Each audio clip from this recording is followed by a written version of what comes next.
Bismillahirrahmanirrahim. Assalamualaikum warahmatullahi wabarakatuh. Selamat pagi. Hari ini kita ketemu lagi di pertemuan ketiga. Untuk kajian hari ini, kajian materi hari ini mengenai activity diagram. Di mana kemarin kita sudah, minggu kemarin ya, kita sudah belajar mengenai use case diagram. Nah, untuk minggu ketiga ini kita akan membahas, ya, kita akan belajar. Saya akan bahas nanti keseluruhan dari apa itu activity diagram, mulai dari fungsinya nanti untuk apa, kemudian komponen-komponen yang ada dalam activity diagram ini apa, terus kemudian nanti saya akan berikan contoh studi kasusnya untuk implementasi dari pembuatan activity diagram ini. Lanjut, saya lanjutkan ya untuk materinya.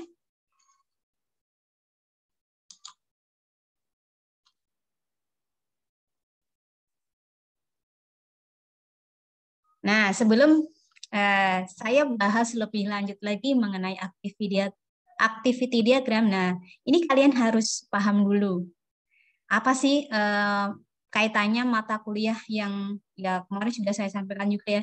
Namun kaitannya dengan pertemuan ketiga ini, di sini perlu kalian ketahui bahwa mata kuliah PSBO ini kaitannya dengan pertemuan ketiga ini nanti akan membahas materi untuk mempersiapkan agar kalian sebagai mahasiswa nanti dapat memahami dan memvisualisasikan serta mendokumentasikan dalam tahapan siklus pengembangan perangkat lunak pada fase analisis dan desain menggunakan pemodelan sistem berorientasi objek untuk membuat activity diagram.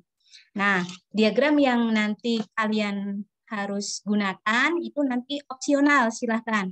Untuk rekomendasi dari saya, nanti silahkan kalian boleh menggunakan tools visual paradigma. Nah, itu ya, mengenai deskripsi untuk mata kuliah PSBO, khususnya pertemuan 3 hari ini. Nah, lanjut. Nah, ini juga tak kalah pentingnya juga. Jadi di sini capaian dalam pertemuan 3 ini, jadi kalian itu nanti di sini capaiannya atau target pembelajaran untuk pertemuan 3 ini, jadi kalian sebagai mahasiswa harus dapat memahami dan mensimulasikan pemodelan menggunakan activity diagram pada fase desain. Ini ya, jadi target, jadi kalian bisa memprediksi nih, kira-kira apa ya yang harus aku capai nih dalam pembelajaran pertemuan 3 ini. Jadi ini ya, capaian dalam pertemuan 3 hari ini. Kemudian indikatornya, jadi nanti poin-poin yang akan saya bahas di sini, yang pertama ada 3 indikator ya. Yang pertama nanti mengenai activity diagramnya, kemudian yang kedua elemen-elemen activity diagram. Jadi ada simbol-simbol atau komponen dalam activity diagram. Kemudian, nah ini sudah saya sampaikan tadi. Yang ketiga adalah nanti saya akan berikan satu contoh studi kasus kaitannya dengan penggunaan activity diagram ini. Oke, saya lanjut materinya. Nah, sekarang apa itu activity diagram? Nah, ini harus bisa dipahami ya di sini. Activity diagram di sini adalah sebuah diagram yang nantinya dapat digunakan untuk memodelkan alur dari sistem yang akan kalian buat atau untuk memodelkan proses bisnis dalam sebuah sistem informasi. Jadi kalau nanti kalian misalnya membuat program penjualan, program pengajian, program e-learning, atau program sistem yang lain. Nah, ini salah satu diagram yang nantinya bisa kalian gunakan untuk memodelkan proses bisnisnya atau alur dari sistem yang akan kalian buat. Jadi, di sini activity diagram itu nanti menggambarkan kegiatan utama dan hubungan di antara kegiatan dalam suatu proses seperti itu. Oke, lanjut ya. Nah, sekarang fungsinya apa nih? Nah, sekarang fungsi dari activity diagram itu sendiri yang pertama nanti memperlihatkan urutan aktivitas proses pada sebuah sistem. Yang kedua, fungsi yang kedua nanti membantu untuk memahami proses secara keseluruhan. Nah, fungsi yang ketiga ini nanti activity diagram ini proses alir kegiatannya nanti berdasarkan sebuah ya atau beberapa case yang ada atau beberapa alur prosedur berjalan dari sistem yang nanti kalian buat seperti itu. Kemudian yang keempat apa nih fungsinya? Yang keempat di sini menggambarkan proses bisnis dan urutan aktivitas dalam sebuah proses. Ya, yang kalian selama ini kalian kenal dengan namanya prosedur berjalan sistem. Nah, ini jadi prosedur berjalan nanti kalian gambarkan diagramnya itu menggunakan activity diagram ini. Itu ya, bisa dipahami? Oke, saya lanjutkan materinya, fungsi sudah. Kemudian ini adalah elemen-elemennya atau nanti simbol-simbol yang akan digunakan. Nah, pertama ini ada endpoint, ini untuk mengawali kegiatan. Jadi untuk mengawali kegiatan ya, nanti menggunakan simbol endpoint. Nah, untuk mengakhirinya nanti menggunakan, untuk mengawali, nah ini menggunakan store point. Kemudian untuk mengakhirinya, untuk mengakhiri kegiatan nanti menggunakan endpoint. Oh, simbolnya hampir sama, iya. Hanya di sini kalau endpoint menyerupai retina mata ya, jadi agak berbeda. Seperti itu. Kalau ini penuh. Oke, kemudian simbol yang ketiga yaitu activity-nya. Jadi seluruh aktivitas kegiatan yang ada di sistem nanti, kalian menggunakan simbol ini. Activity namanya. Kemudian simbol yang keempat namanya adalah, di sini adalah fog. Fog di sini fungsinya untuk apa? Fog di sini, dilihat, perhatikan di sini simbolnya ada panah, kemudian di sini bercabang.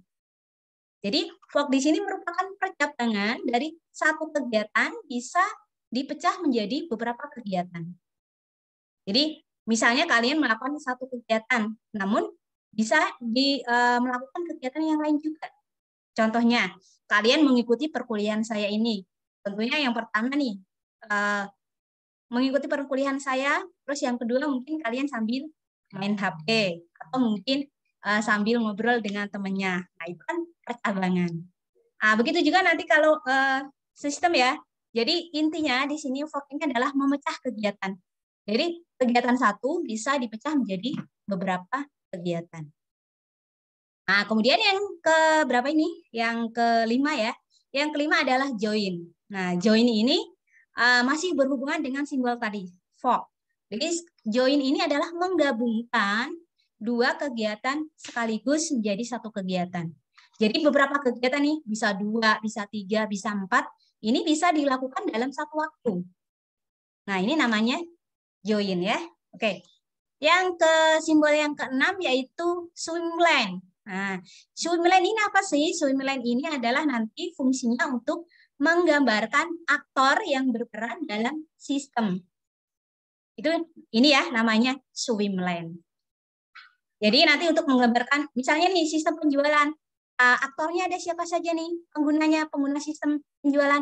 Oh, pertama ada admin, yang kedua ada mungkin customer, ada kasir misalnya, ada supplier. Nah, seperti itu ya. Jadi swimlane ini nanti menggambarkan aktor-aktor atau orang-orang yang berperan dalam sistem atau yang menggunakan sistem, yang berperan atau yang menggunakan sistem. Ya intinya kalau tadi kegiatannya penjualan, jadi nanti berhubungan dengan pembelian atau penjualan barang. Seperti itu ya. Jadi ini siapa nih orang-orang yang berperan nih dalam pembelian atau dalam penjualan ini? Oh, misalnya ada di sini ada customer melakukan pemesanan nih secara online menggunakan sistem seperti itu. Nah, kemudian yang terakhir di sini ada decision. Nah, decision ini fungsinya apa? Decision di sini fungsinya adalah untuk melakukan pilihan kondisi jika sebuah sistem dihadapkan oleh dua pilihan kondisi atau lebih. Misalnya ada pilihan ya atau tidak, jadi ya lengkap atau tidak lengkap seperti itu. Nah, itu bisa menggunakan ini simbol decision. Nah, itu ya bisa dipahami saya rasa. Oke, saya lanjutkan. Yang selanjutnya adalah, nah, tadi kan saya sudah jelaskan di awal. Jadi poin yang kita pelajari hari ini, pertama ada pengertian dari activity diagram itu apa. Yang kedua adalah elemen atau komponen-komponennya. Yang ketiga adalah studi kasus penggajian ya, atau contoh dari implementasi rancangan menggunakan diagram activity. Nah, studi kasusnya di sini saya contohkan adalah penggajian guru SLTP 1 Ngawen. Jadi, di sini adalah mengenai sistem penggajian. Di mana dalam proses penggajian ini terdapat beberapa prosedur. Yang pertama, ada prosedur proses absensi.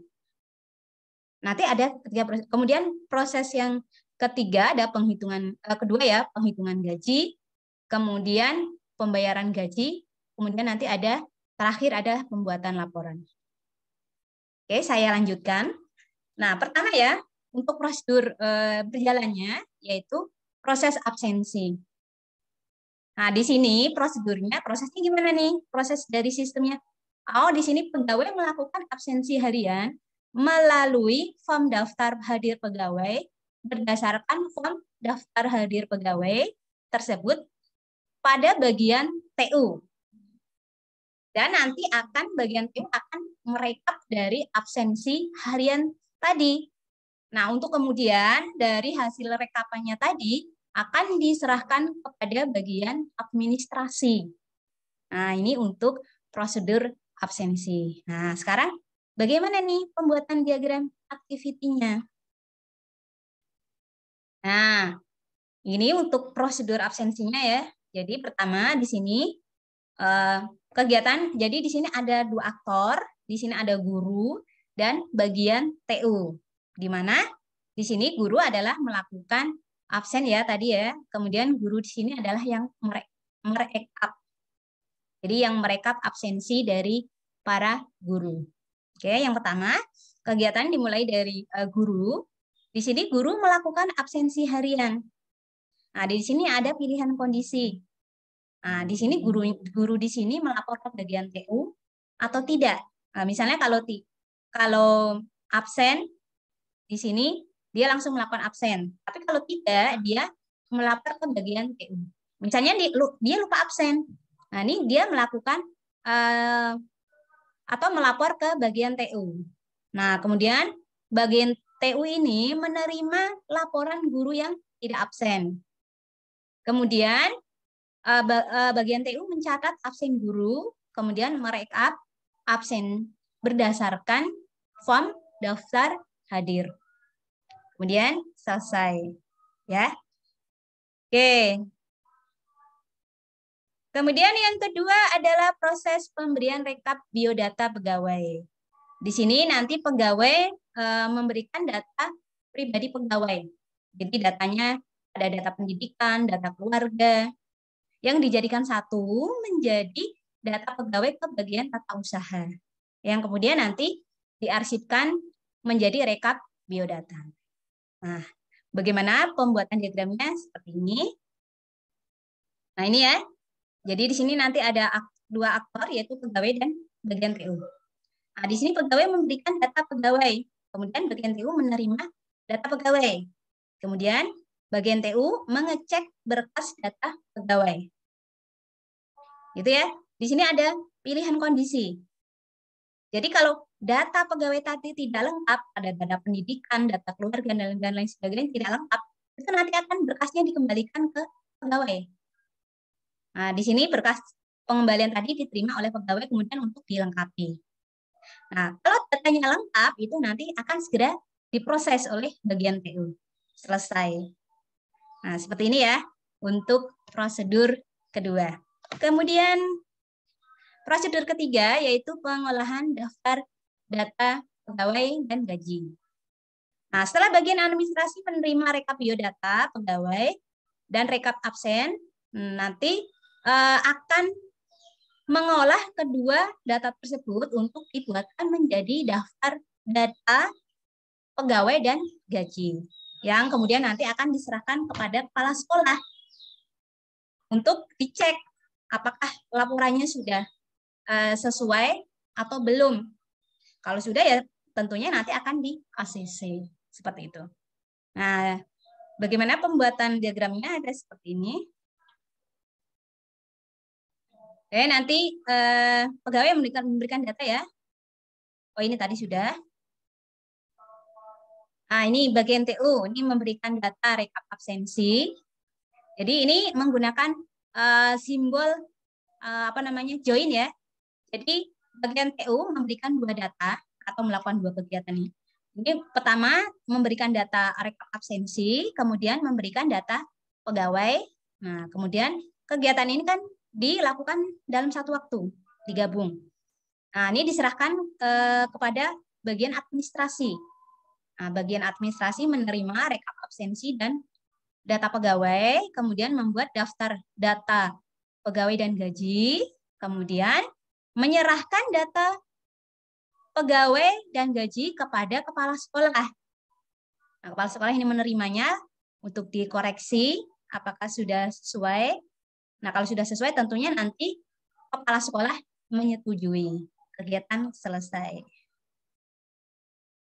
Oke, yang terakhir ini adalah pembuatan laporannya. Nah, pembuatan laporan ini nanti jadi daftar data pegawai dan gaji tadi yang sudah diterima dan ditandatangani oleh kepala sekolah akan diserahkan kembali kepada bagian administrasi untuk dibuatkan laporan data pegawai dan laporan gaji pegawai. Nah, setelah bagian administrasi menerima daftar data pegawai ya dan gaji yang sudah di ACC, nanti akan membuatkan laporan data pegawai dan laporan gaji pegawai yang nantinya akan diserahkan kepada kepala sekolah. Nah, bagaimana diagramnya? Nah, jadi diagramnya dibuat seperti ini. Pertama ini kepala sekolah menyerahkan daftar data pegawai ya dan gaji pada bagian administrasi. Nah, di sini bagian administrasi menerima data dari kepala sekolah. Di sini dia melakukan percabangan kegiatan ya menggunakan simbol VOC di sini. Jadi memecah satu kegiatan menjadi beberapa kegiatan. Jadi ketika menerima daftar data pegawai dan gaji ini, bagian administrasi melakukan dua kegiatan. Yang pertama, membuat laporan data pegawai dan laporan gaji pegawai. Kemudian nanti diserahkan kembali pada kepala sekolah dalam bentuk laporan. Nah, kemudian yang kedua dia membuat bagian administrasi ini membuat slip gaji. Nah, kemudian slip gaji ini nanti akan diserahkan kepada siapa? Kepada pegawai. Selesai. Nah, demikian ya untuk contoh studi kasus penggajian pada SMP 1 Ngawen. Nah, kurang lebihnya nanti kalian juga ketika membuat menggambarkan atau mendesain sebuah activity diagram, ya seperti ini pembuatannya kurang lebihnya. Nanti tergantung dari sistem yang akan kalian buat.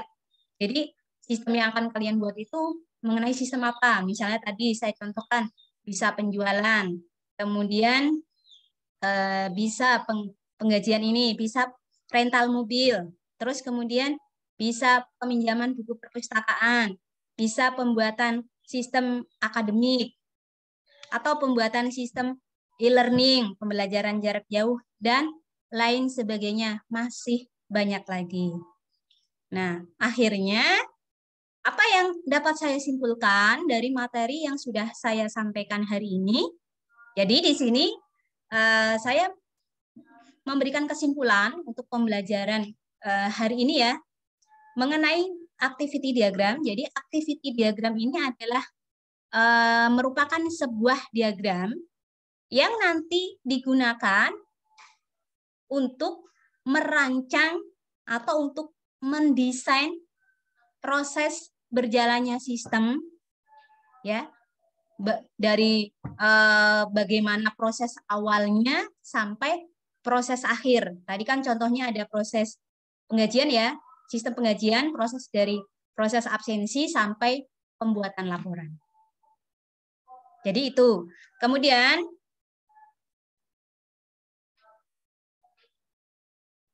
nanti kalau ada pertanyaan, silahkan ya, jangan sungkan-sungkan untuk bertanya. Nah, silahkan bisa komentar di kolom komentar, tentunya dengan sopan ya. Kemudian jika ada waktu nanti saya akan membalas satu persatu. Selamat membaca dan terima kasih saya sampaikan. Ini ya. Nah, ini untuk referensinya, untuk referensi dari materi hari ini ada referensi utama di sini bisa kalian baca ya. Ini ada 6 untuk referensi utamanya. Kemudian nanti ada referensi pendukung yang saya gunakan untuk pembelajaran hari ini. Nah, silahkan kalian kalau ada kesempatan, ada peluang waktu di sini untuk menambah wawasan kalian, silahkan nanti bisa dicari sumber referensi yang saya rekomendasikan, baik dari referensi utama maupun referensi pendukungnya. Oke, sekian dan terima kasih ya untuk waktu dan tempat yang kita miliki ya untuk belajar hari ini. Saya akhiri. Wassalamualaikum warahmatullahi wabarakatuh.